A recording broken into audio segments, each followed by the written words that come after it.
വിശുദ്ധ ഗ്രന്ഥത്തിലെ 26-ാം സങ്കീർത്തനം. നിഷ്കളങ്കന്റെ പ്രാർത്ഥന. കർത്താവേ, എനിക്ക് ന്യായം സ്ഥാപിച്ചു തരണമേ.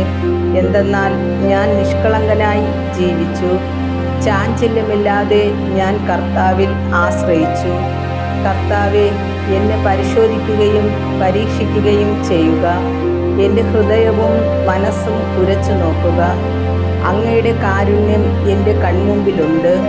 അങ്ങയുടെ സത്യത്തിൽ ഞാൻ വ്യാപരിച്ചു.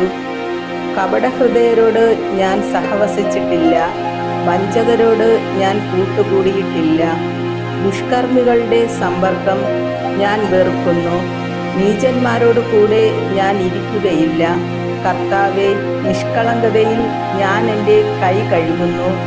ഞാൻ അങ്ങയുടെ ബലിപീഠത്തിനു പ്രദക്ഷിണം വയ്ക്കുന്നു.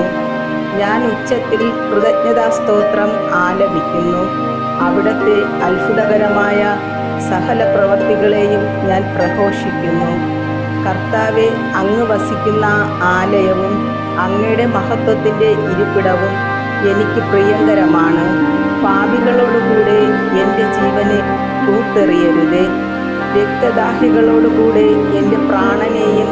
അവരുടെ കൈകളിൽ കുതന്ത്രങ്ങളാണ്. അവരുടെ വലത്തുകൈ കോഴ കൊണ്ട് നിറഞ്ഞിരിക്കുന്നു. ഞാനോ നിഷ്കളങ്കതയിൽ വ്യാപരിക്കുന്നു. എന്നെ രക്ഷിക്കുകയും എന്നോട് കരുണ കാണിക്കുകയും ചെയ്യണമേ. നിരപ്പായ ഭൂമിയിൽ ഞാൻ നിലയുറപ്പിച്ചിരിക്കുന്നു. മഹാസഭയിൽ ഞാൻ കർത്താവിനെ വാഴ്ത്തും.